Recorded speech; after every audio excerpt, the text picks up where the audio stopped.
All right, so if you could just state your name and what you do. All right, so my name is Adrian Blasi. I'm a senior at the high school, and I work at GolfCave. All right, so how's your experience at GolfCave? So GolfCave, I started working there a little under a year ago.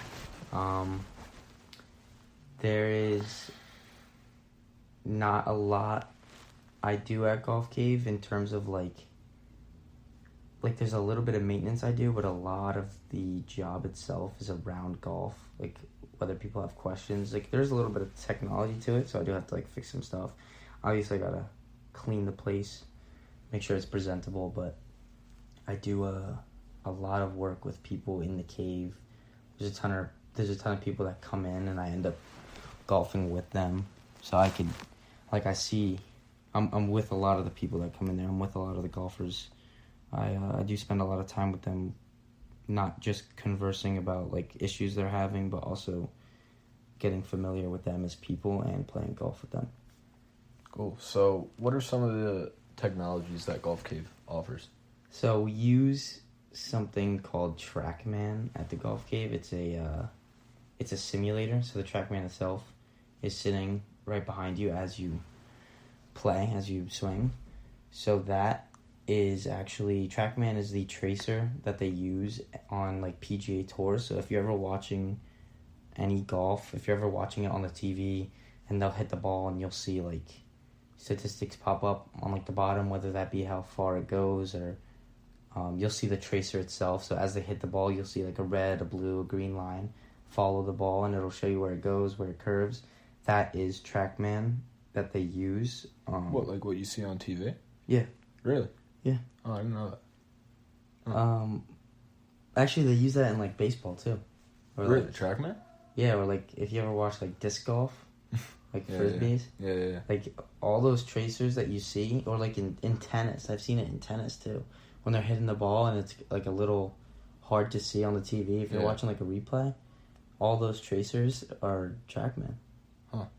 So like if you're ever watching like golf on the TV and you see like a line or like in the bottom it'll say like a name, like it'll say like where they hit the ball, like how far they hit it, how far their club speed was or their ball speed. That's all TrackMan. Yeah. So what separates a TrackMan in another sport, like from golf? Like what separates? Yeah. Like so, how is golf TrackMan different from like what stats does the golf TrackMan? Like I said, in baseball or tennis or disc golf when they use it, they really just show the tracer, so it's more visible. Because like if you're watching tennis or if you're watching baseball, you might not see the ball. Like if you see like a home run in baseball, you might not see the ball, so they'll show like an instant replay and they'll say like this person hit the ball 100 miles an hour. It went 400 feet, and you'll see where it goes, and it's like a home run. In golf, and at the GolfCave, there's like a ton. I can't even tell you all of them off the top of my head, but there's like ball speed, club speed. It'll show you how far you hit it to the left.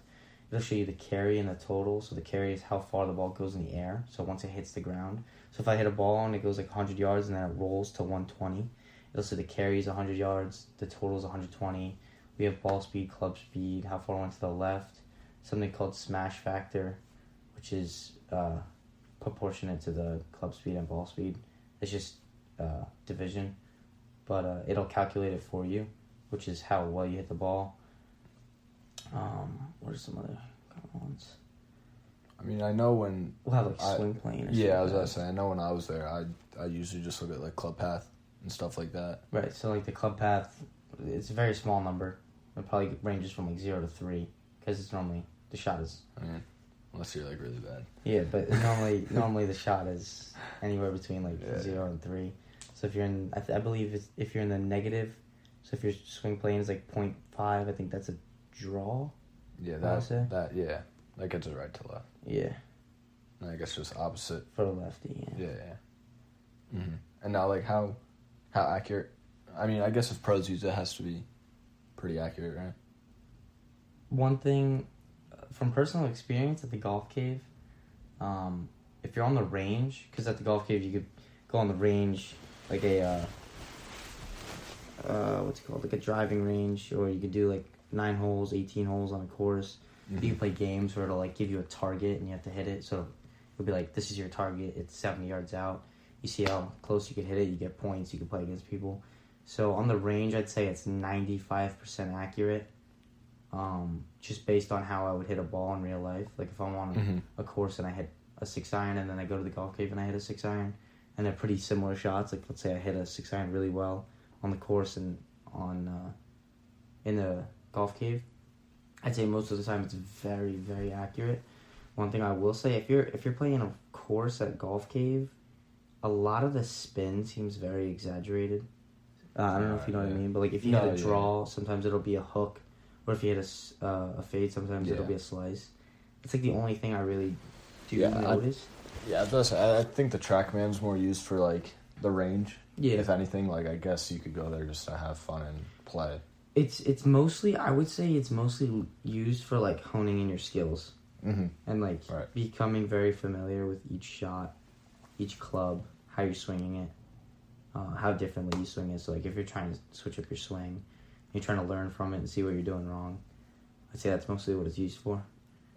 It's a little less useful on a course just because, you know, course management, if you're like trying to hit a ball to a certain space to make your next shot easier, like sometimes you won't hit a shot like you will on the range, because a lot of people on the range, they just try to hit it dead straight. They try to hit it as far as possible, dead straight. So like just like a common swing, like if you're on like an open fairway and you could hit the ball as hard as you can, like, but like sometimes with course management, like you just won't hit a ball like you do on the range just because you have to play around that challenge. But I mean, that's just golf. Yeah. Now, like, what are some of the responses you've gotten from people, like, you know, coming into the GolfCave? Like, have they really loved their experience? Any complaints that they've... So, we have something called the membership. So what happens is you end up paying like $100 a month, and then there's a fee at the beginning. Well, one-time fee, but other than that, it's just $100 a month, which people are very skeptical of. Because GolfCave is very expensive. If you're a non-member and you're coming in, it's like $75 to play an hour, which if you're coming in alone is very expensive. If you come in with like 4 people, because you pay for the room, so the room it could fit like 6 people in there. So if you're coming in there with 6 and you're paying $75 an hour, it's like a little over $10. Yeah, like that's crazy. It's not bad. Like the equivalent to like playing on a course which is 4 hours. Right. That'd be like $300. Right. Which is crazy. So I can see how people like. I can see how people can complain about that, but like.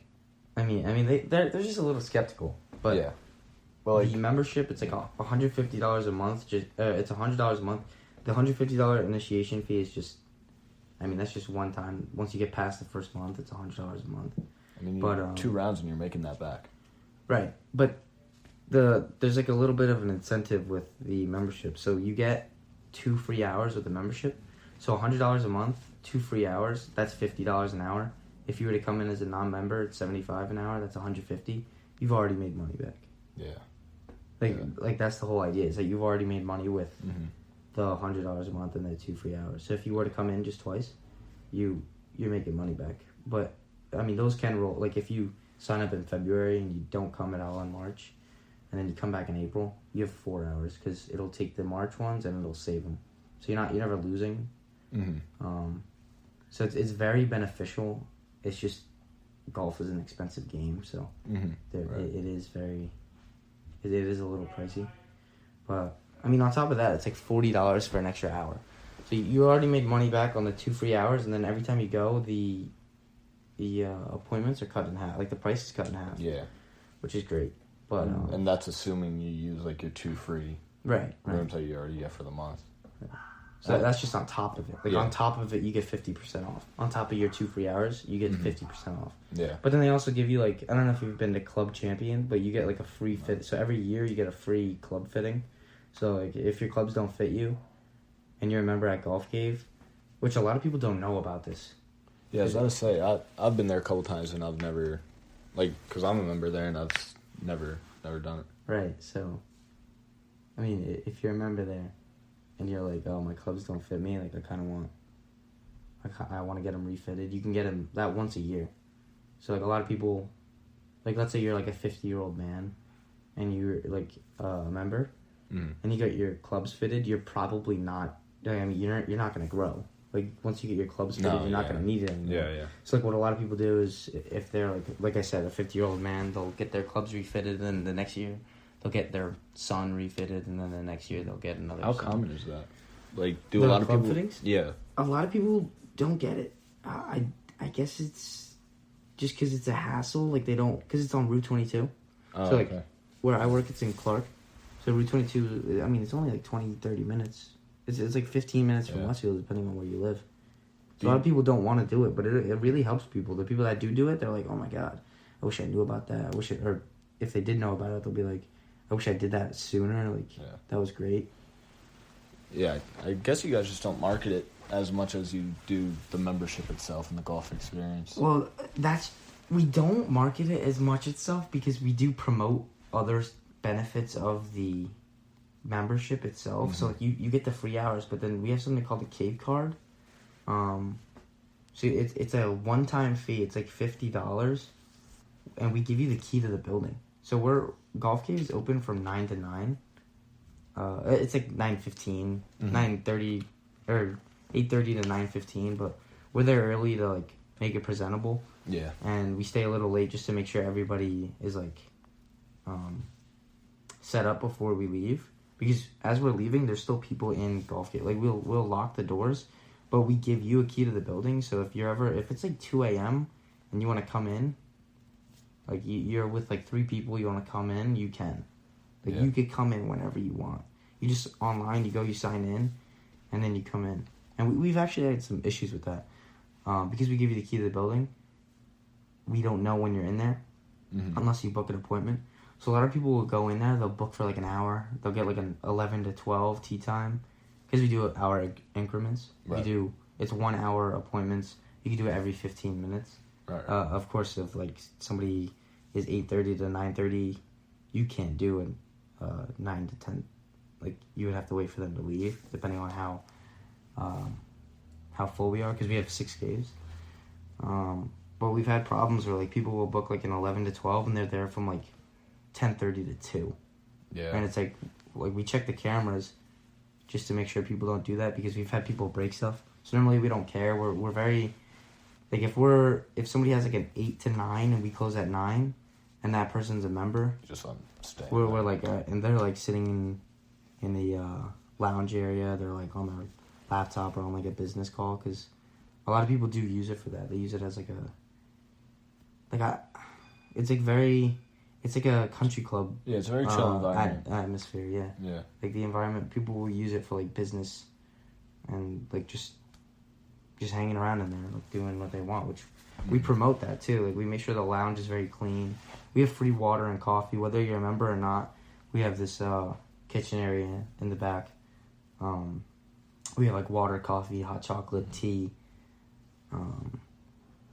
And they're thinking about getting like a vending machine in there. I think I talked to you about that. Yeah.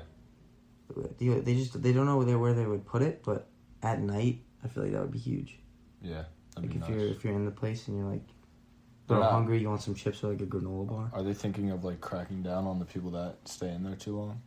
Like, are they doing anything about that? So they had like this huge promotion, like this huge promo that they were gonna do, where it was like every day from the beginning of April to like the end of September. I don't know if I talked to you about this. No. Every day from like the beginning of April to the end of September, any member can get a free hour between like 12 p.m. and 5 p.m. 12 p.m. and 5 p.m.? Yeah. Not a.m. Not like when you would use the cave card. No, not when you would use the cave card. While we're in there. Like from noon to 5 p.m. every day you could get a free hour. We were going to run that. But the problem is that was going to promote the membership too much to the point where so many people were going to have the key to the building that either A, it was going to get really crowded, B, something was bound to happen, like something unsafe, or C, they were just going to get out of hand, and like the owner didn't know if they wanted to do that. Yeah. And we had a meeting about it right before we launched the promotion, and one of the workers there, at a different location, because we have 3. We have one in Eatontown, one in Greenbrook, and one in Clark. One of the workers in Greenbrook was like, she was like, do you plan on giving everybody the Cape Card option if we do this promotion because this is just going to promote the membership way too much if you don't plan on doing that. Mm-hmm. Wait, so I forget how it works. If you get the membership, does it automatically come with the cave card? No. Or so you have to buy that separately. That's what it's a separate transaction. It's $50 one time. Because the membership's $100 a month. The cave card's not $50 a month. It's just $50 one time, and then you have it. It's only $50? Yeah, it's $50. And you can come in anytime. Well, I guess you still need to book an appointment, right? So you still need to book an appointment, but let's say you have 2 free hours, and you already have your cave card, you could do that. Or if you already use your 2 free hours, it's still half off. It's still $40 instead of $75. Mm-hmm. So, and a lot of members don't get that. Well, I would say like 80% of members or 90% of members do get the cave card. But a lot of their reasoning is just like, oh, I already have it. It's only $50. Not like, oh, I have the membership. This is really beneficial. Like they don't use it as much as they should. Uh-huh. And like me personally, when I'm closing up, because like I'll work a lot of school days, like 3 to 9, which is our closing shift, because we have a 9 to 3 and a 3 to 9. Yeah. If I'm working the 3 to 9 and I'm like about to clock out, I lock the doors, I clean everything up. I make sure that they're all set up. So like I'm knocking on the doors in the cave and I'm like getting in there. I'm like, you guys okay? You guys set? We're closing up. You know what to do? Because all they have to do is we lock the door, so it's like a push door, and then we have like a push bar on the underneath. So whether the door is locked or not, there's a bar underneath that you could push that will automatically unlock it. Mm-hmm. Whether the door is locked or not, but it's only on the inside, not the outside. Yeah. So if you're on the outside, you do need the key. And the key is like, it's not like a physical key, because when we lock up, we have a physical key. It's a deadbolt. So we'll go outside, we'll lock it, and then we'll go back inside. And the key that you get to the building, we have the members download an app. I don't think I talked about this before. We have you download an app. It's called OpenPath, and then we have a Bluetooth thing set up on the outside. So if you're walking up and the door's locked, and then you pull up your phone and you go to OpenPath, it'll say like Clark front door if you're at my location, Clark. It'll say like Clark front door. You hit the button and it'll unlock for like 3 seconds. You open it up and it'll lock behind you. So like you can't. It's not like members will like go in, unlock it, and leave it unlocked. Like it's very it's very safe. Yeah. And nobody like even if you were to mess up, you can't. Because you just can't. You walk out and let's say you forgot something. You have your phone on you. You unlock it. If you forget your phone. I think that's happened to a couple of people, actually. They'll forget their phone. Oh, shit. Yeah. So, going back to what you said, like, there was problems with, like, damages. Yeah. And, like, the cave cards. Yeah. Do you think it's because, like, how do you see the demographics change between the people coming in during the day and then the people coming in at night? That's what I was... I wouldn't expect, like, an older person to come in at, like, 2 a.m. Right. So I kind of got off topic, and I kind of started talking about how you get in and out of the building. What I was going with there is the audience at night, because I was saying, like, not a lot of people use it as much as they should. When I'm locking up, I see a lot of the same groups there. Yeah. One of the kids I actually know, he's, like, 2 or 3 years older than us. His name is John DeSantis. I don't know if you know him. No. He went to Clark High School. Okay. But he's got a couple friends from Westfield that I see there a lot. And they're always in there at, like, just right when I'm leaving. They'll book an appointment at, like, 9:15 as I'm out the door at 9. And they'll come in a little bit early, get settled in. Yeah. But a lot of younger people come in. Like, a lot. Like, at night. Right? Yeah. And then you just see an older crowd during the day. And sometimes... So I've opened up a couple... I don't work a lot in the morning. Oh, right. Because I can't, because of school. 5 days a week. But I work some Saturdays. And if I work in the morning, which is 9 to 3 instead of 3 to 9, I'll get there at like 8:45 or 8:30. Make sure it's like nice and presentable. Whoever made a mess the previous night, I clean it up. Right. But like one time, what I was going with there is in the morning, if I come in early and I'm cleaning everything up, there's guys who had the cave card who decided to come in a couple hours before opening, because a lot of people go in late at night. But these guys came in really early in the morning. And it's like a lot of older guys. They're like on their way out for work or something. Like I guess they woke up at like 4, showered, worked out or something, went to the GolfCave for like an hour. And then, because a lot of people from Westfield work in the city. Yeah. Yeah. So I'll see a lot of Westfield people with very familiar names or faces. And they're like on their way out. They're like, thank you guys so much. Which that's another thing. Everybody's really respectful there. Like I mentioned, like I clean up anybody who was there the previous night. I'll like clean up their mess and whatnot. The mess is just like leaves from the shoe or like their shoes. Yeah, no, nothing. Or like a spilled water that they already cleaned up. There's like a little bit more that I just dry. Yeah, so nothing major. No, nothing major. But we have had some incidents. So one time I went in and I actually worked. It was like a Friday and Saturday. I worked the Friday night and I opened the Saturday morning. So I cleaned up Friday. I saw that there was like one group coming in late, which normally on Friday, like Thursday, Friday, Saturday, there's a lot of people in there after hours. Mm-hmm. But one Friday, I was closing up. I think it was the Friday. It was one of the March Madness Fridays. Oh wow! I don't know if I talked to you about work anytime during that. GolfCave was empty during that because everybody was like, I guess, at bars. Yeah. Or having people over. Right. But one Friday I closed up and I was looking at the schedule just to, see what cave I should, like, let's say if there's somebody in the first cave, I'll, like, close the other 5, and then the first cave I'll, like, leave open, make it nice and presentable, maybe put some waters in there, some coffee, just to make sure they're all set. And the next morning I came in and I checked the schedule again, because that's the first thing I do. I clock in, check the schedule, see what I'm working with. Yeah. Because if I close that Friday, and I know that there's people in Cave 1 and not in Cave 2, 3, 4, 5, or 6, and I come in the morning and the schedule is the same, I don't even check 2, 3, 4, 5, or 6. I just go turn them on. Okay. Because I already know it's cleaned. Yeah. Which sometimes I do double check. That time I didn't. So I knew that there was people in Cave 1. So right after I checked the schedule, and it was the same people from the night previously because they scheduled the time, I went in there and the monitor was busted. What, the TrackMan or the... No, so the TrackMan... So when you're standing in the GolfCave, I know you've been in there. I'm gonna explain to them. You're standing like on turf, like there's like a mat where you hit off of. Obviously, Yeah. And then in front of you is the screen that you hit into. Behind you is the TrackMan because it goes behind you and you shoot it into the screen to the opposite way of the TrackMan, so it can pick up the info. And then on the side, there's like a monitor that you can control all the options, like whether you want to go range, of course. And then on top of that, there's like a TV just to show you extra analytics and statistics. There was a ball in the monitor screen. No. Yeah. Really? Yeah. The top one? No, not the top one. The computer? The computer, yeah. Oh, no. The monitor. Because there's the monitor and then the TV on top. In the monitor was just a ball lodged in there. Screen broken. No way. Yeah. And did you check the cams?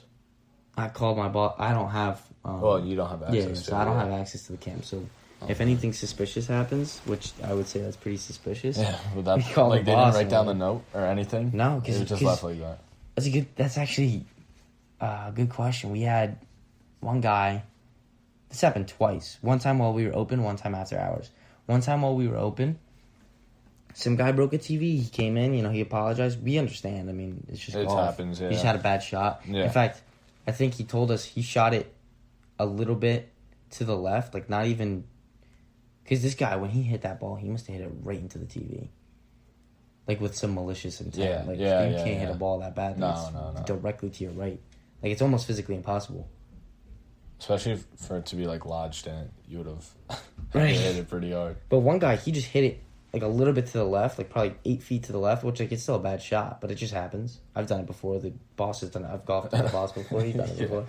Though, Everyone has. Yeah, even the founder. I've golfed with the founder. So it just like hit the wall and then took like a terrible bounce off of like I don't even know what it was.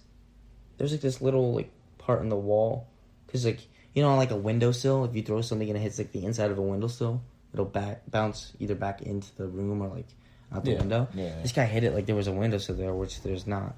But we ended up checking the cams just to see if like he was being a good guy, which we could already tell by the way he was acting, because I was there when it happened. Yeah. We could already tell that. Was it just you? Or was there another? No, it's me, but the boss was actually there that day. Oh, okay. And we just checked the cams just to make sure, and he was right. I mean, he just hit the ball like an average swing. I guess he just hit it badly, hit the wall, and then bounced, and it like put a dent in like one of the pieces of furniture, like the wood surrounding the computer. So that wasn't even that bad. It's just a dent. Yeah, at least he was honest about it. Yeah, but he was honest about it, and the bosses don't care. They're like, "Listen, you guys are members here. We'll treat you well." Like, you were honest. I mean, that just happens. Yeah. Like, there's nothing he could do about that. He And I- just hit a better shot. Yeah. And I think that's good that you bring it up, because I think when you're paying for the cave, right, like you said, it's like kind of pricey. Golf is just kind of pricey. But like you're just paying for a really nice environment. Yeah, there's a lot. Yeah. You get a lot back with it. like, and just the people while I've been there, you know, you get to meet a bunch of cool guys some that have been in the golf industry for forever. Yeah. And then, you Oh, know, like that instructor you met. Yeah. Tom Prania. Right. Great guy. Like, he said he's been golfing for, 40, 50 years? I mean, he's won a lot of championships, a lot of tournaments. And then, you know, you get people like, I don't know, some of my buddies that go there that are new to the game. Just like going there because you get to chill out. TVs are on. That's another thing about the audience is I see a lot, like a wide range of age. Yeah. Like the age range is crazy. I'll have kids, like, I know there was this promotion that we did because we're very good with like promotions and what's it called? Like, what's it called when you like collaborations. All right. So we collaborated, like partnerships with we collaborated with Metuchen Country Club with one of the instructors one of our instructors that we hired there is also an instructor at the country club. So he brought it to us. He was like, brought the idea to us. He pitched it. He was like, was that Tom? No, it was Jonathan Pfeiffer. I don't know if you met the guy. No. But he was like, listen, I got a lot of guys at Metuchen Country Club. They're not members here. If you make it, so like I said, they get 2 hours. Yeah. 2 free hours when you sign up every month. They were like, the first month, make it 4. Like, just the first month. Make it 4 hours the first month, and then 2 the rest. So I'll guarantee I'll have guys that sign up. We were like, all right. So we did it. We advertised his name. We advertised Metuchen Country Club, obviously. Next day, I was working. We had 5 guys come in and sign up for memberships. Yeah. Yeah, that's nice. Yeah, and everyone there is nice, you know, like, employees are nice, just like the people you meet. Yeah, and they're great guys. Yeah. Gibbons. Yeah, you met Gibbons guy. Yeah. He moved, though. Yeah, he's gone. That's pretty sad. Yeah. I like that guy. Wasn't the best at golf, but I liked him. No. But, what were we talking about? Just, like, the environment of, like, the golf cave itself. No, I think I was talking... Oh, yeah, the guy that broke... I was telling you about the guy that broke stuff while I was there. Yeah. There was another incident where overnight, when we weren't there, when he came in with the cave card, he accidentally broke a monitor. Same thing happened to him. He hit a wall. Except it bounced in, like, the same... I think it was in the same cave. That monitor's getting It bounced in, like, a... Well, no, because the first guy, he hit, like, the piece of furniture surrounding the laptop. Yeah. This guy, it hit the cave 1. Oh, wow. So it wasn't even cave 3. It's not even like it was tight. No, yeah. Because cave 3 is tiny. Yeah. Like cave 1, average size cave. It ended up hitting the TV. He broke the TV. Guy left a note. He ended up leaving early because that was like half an hour into his session. He ended up leaving early. He left a note. He left an email. He was like explaining it all. He actually came in that morning. I wasn't working this morning, but one of my coworkers was telling me about it. Aiden. You know, yeah. He was telling me about it. The guy came in the next morning, and he was there before Aiden was, because Aiden was opening up. And he was like, listen, I'll let you open up. After that, I got a situation in Cave 1. I emailed you guys. There's a note in there. And he didn't lie about it. Owner did the same thing. He checked the cameras to make sure the guy was being honest. He was. Nothing happens. Yes. Because we make you sign a contract when you get the cave card. Like, we give you the key to the building, but there's a lot of responsibility with that. Like, you don't trash the place. Yeah. We're letting you in there. Don't overstay. Which they let you overstay. I've overstayed personally. I've stayed with... Just nothing like excessive, right? Like if you don't go just nothing excessive, and then don't harass or be hostile to any other people in there. Yeah. Like that's not a space to mess around with people. I think that's just like golf in general, though. Like everyone's like, there's just like a deep respect. The etiquette around golf is very, very good. Yeah. Like very respectful. Mm-hmm. But yeah, the owner checked the cameras and he was like, the guy told the truth. Nothing happened. We replaced the TV. Mm-hmm. Nothing happened to the guy. He apologized. For it, no, nothing. Oh, no, that's nice. Yeah, it was just an honest accident. Which when you sign up, you sign a contract saying anything you break, you have to replace. So the guy has been amazing to us. We're not going to make him do that. Yeah. But then there have been people that are just terrible to people. Like they'll just like harass the workers. I think that's like the newer crowd. Like nobody that's... It really is the newer crowd. Because golf in general, not just like GolfCave or like major golf, but just golf in general has grown a lot in the past few years. I think a lot of it had to do with COVID. Yeah. I was actually like reading, because I had to do an article for the senior project. Right. And like I was looking at like the CNBC article. It was like there was, I think, a 2.4 increase in the amount of players year over year from the pandemic. which, you know, in the grand scheme of things, that's like, it was like 15 million new players. Like, year over year. How many? 15.4 million, I think it was. 15. What? That's just average or before the pandemic? No, that was after the pandemic.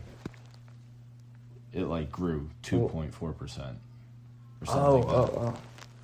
And, and I think I was actually talking to Ryan Hager, too. And he was just saying, like, the pandemic, like, sparked a lot of social media presence on golf and, like, making it seem more, like, fun and athletic. It just attracted, like, a younger demographic. I mean, that's how I got into golf. Well, yeah. I mean, we were golfing before the pandemic, right? Yeah, but I wasn't too huge. No. But we just went down a spiral of golf once that happened. Yeah. Like, the two main things for me was, one, the pandemic, obviously, like we just talked about, and then two, actually working at GolfCave. Yeah. Which is one thing I did want to talk about. I get to golf whenever I want, pretty much. So my responsibilities at GolfCave, make sure everybody's okay, on track, doing what, you know, if they have questions, whether that be, like, the Wi-Fi cutout or... Oh, yeah, we also manually control the temperature in there. So they could tell me, like, oh, can you make it really cold in there? Text our boss, they're like, how cold? They can give us an exact temperature. We'll set it to that. Really? Yeah, so I just make sure everybody's comfortable. When they come in and they walk in, a lot of times if they're older guys, I'll carry their bags to the cave for them. But a lot of, like, middle-aged guys, they're just very, like, going along with, like, the atmosphere and the attitude of how the place works. They're still very nice and respectful, but some guys are, like, just want to be left alone. And you can kind of tell that. Like, you can kind of judge their character based on when they walk in. But you can also, like, learn that, like, who they are as a person after they've been there for a couple times. Because, like, I'm just thinking of a couple guys off the top of my head. They walk in, I'm like, water? They're like, nope. I'm like, Cave 3, you're set. And they're like, all right. Yeah. And they love it. They would rather be treated like that. They're not bothered when when you treat them nice. They just, some guys are just, they want to stick to themselves. But, yeah. So, if nobody needs help, and I work like a 3 to 9. Now that the weather's getting very nice, not a lot of people come in until, like, the sun is down. Mm-hmm. So if I'm working there 3 to 9, and it's like 4 o'clock, I walk across the street, I go to the bakery, I get some donuts, I come back, I'm in, like, a cave close to the front door just so I can hear the phone, I could hear when people are walking in. I'm on the range, I'm just trying to make my swing better. Cool. And then, like, people will come in, they'll be like, yo, I got a question. I'm like, yep. I walked into the cave. Sometimes I end up having, like, a 10-15 minute conversation, and then we'll tag that on to the end of their time because... Oh, yeah. And just to be nice. Normally they don't care. Like, they'll talk... Because a lot of people come in... Another thing with, like, the atmosphere of the place and just golf in general. They're talking to me, like, what are my plans with college? Sparking conversation with me. My future, how long ago I started playing golf. Like, guys are just really interested there. Really respectful, really nice. That's good. All right. Well, sweet. Thanks for the interview. Thank you for inviting me on your podcast. Yeah, no biggie.